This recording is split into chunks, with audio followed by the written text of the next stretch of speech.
Chapter 6.2 The Glass Moon EO. Tobias turned in his pilot seat, looked down the hall, and yelled for Red. "Hey girl, we got another stop."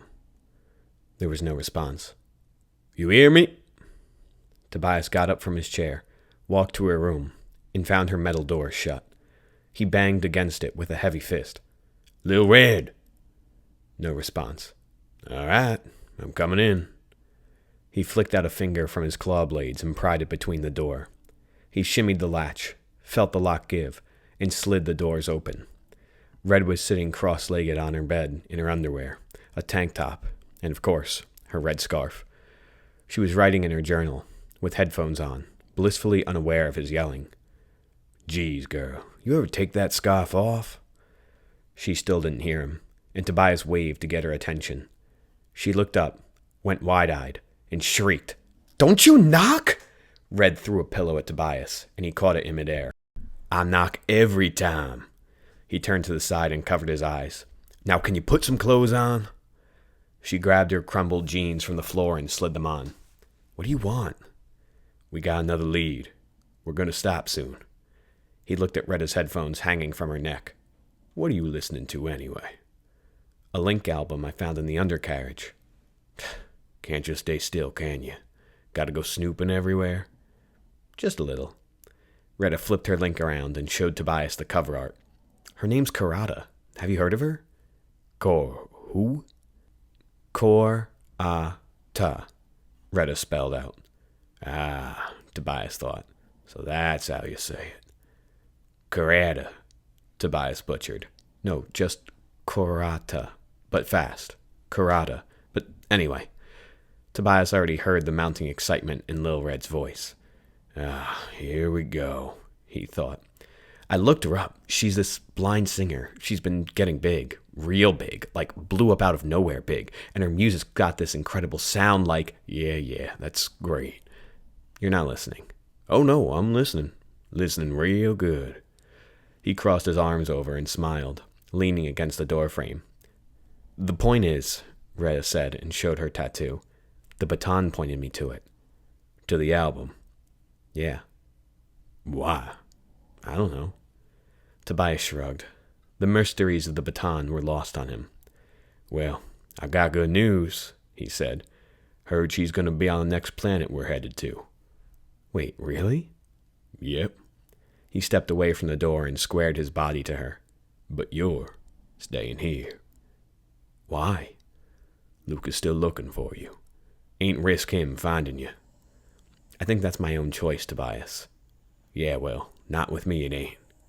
She crossed her arms. "It just ain't smart, girl. I'm trying to do what's best for you." Red knew he meant well. She looked away, didn't respond, and Tobias took that as acceptance enough. He walked away, but Retta stopped him. "Wait," she said. "How's Yana doing?" "Still asleep. She sure needed the rest, how beat up she was. She'll be all right, though." "Maybe we should find a doctor?" Let her rest first. Then we'll decide," Tobias said, turning again to walk away. "And did you hear anything about Deegan?" Retta asked with a shy and guilty curiosity. "I wouldn't worry about him. I'm sure he'll be just fine." They both went to the cockpit, and Tobias piloted them to Io, the glass planet. The atmosphere was engulfed in gray clouds, and as they passed through, a barrage of rain assaulted them. 1,000 raindrops hit at the same time, and the ship rattled with turbulence. Retta clenched her seat for dear life, and her stomach rose to her throat. She raised a hand to her mouth, choked back vomit, and yet somehow Tobias and Alpha reveled in the chaos. They loved the thrill of dangerous flying. It was impossible to see through the thicket, but once they broke through, a single, prominent billboard rose from the rain-slicked city. It was a massive hollow panel, highlighting the main show of the planet. Red pressed her face against the glass and was bathed in its neon glow. "That's Karada!" The massive billboard, practically the central skyscraper, dazzled the bleak gray sky with pink and blue. It was a piercing beacon of light.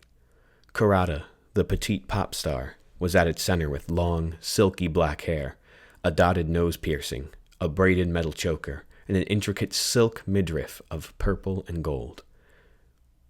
I didn't realize she was that big, Retta said. Yeah, Tobias said. Neither did I. They approached town and through the fog saw squat, square buildings. They were lined with red light that pulsed and glowed with energy and heat. What's that? Retta asked. Lava, Tobias explained. For real? For real. The Ironhide are damn good miners and even better engineers. Ironhide? Retta whipped out her notebook and clicked her pen. Are those the people here? Yeah. They took this planet's molten core and glassy crust and turned it into this. Diamond pipes funnel lava for light, for heat, for everything, really. That's incredible. I mean, it's just a big volcano. Big volcano did Io very, very little justice. That glassy crust Tobias glazed over made Io transparent and alive. Retta looked down and saw Io's glowing inner core radiating through the glass surface. Retta looked at the glass city in the rain with new eyes. She noticed the glass factories at the edge of town, with tall smokestacks that plumed hot clouds into the stormy night. Squat, black cubes of buildings were nestled between them. They were paneled with black glass and lined with lava pipes, which reflected red light off the rain-slicked streets. These little cubes formed a tidy, perfectly symmetrical grid. Symmetrical, except for its broadest, central street. It cut through Io like a chasm, all the way downtown, adorned at the end with a massive crystal dome that shimmered with brilliance. It was the only building not a shade of gray, black, or red. Its light refracted into a kaleidoscope of color, and the crystal dome sat perched on a mountain, high above the city, looking down on the rest of Io.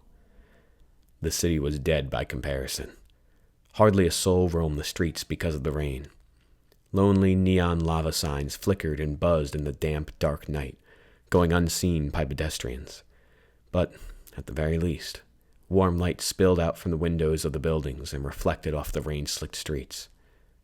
You said it always rains like this? 24/7. Little more for the Ironhide to do than stay inside or in the mines, Tobias said, and then the engine sputtered. He looked at the fuel gauge and saw it blink red. Ah, dang it. Gotta settle down here, he said, and landed their ship at the edge of town, away from any star docks. So all these people stay isolated? Yep. That's sad. How they live like that? Gotta adapt sometimes, Tobias said and unclicked his seatbelt. I'm gonna look for fuel. Stay here, and don't stick your nose where you shouldn't. I'll try. Tobias couldn't help but shake his head and think. Just like your mother. But instead, he said, keep an eye out. I don't like knowing Luca's still out there. Retta agreed, and a shiver ran down her spine. Yeah, neither do I. Tobias bent over to Alpha and scratched beneath her chin. Be a good girl and watch the ship for me, yeah? Alpha licked the tip of Tobias's nose. He smiled and turned to Red. Alpha don't like the rain, so she'll stay here. He covered himself in a hooded jacket, stepped into the rain, but turned to face Red. And call me if you need me. I won't need you, she teased with cocky confidence. But I know who to call if I do.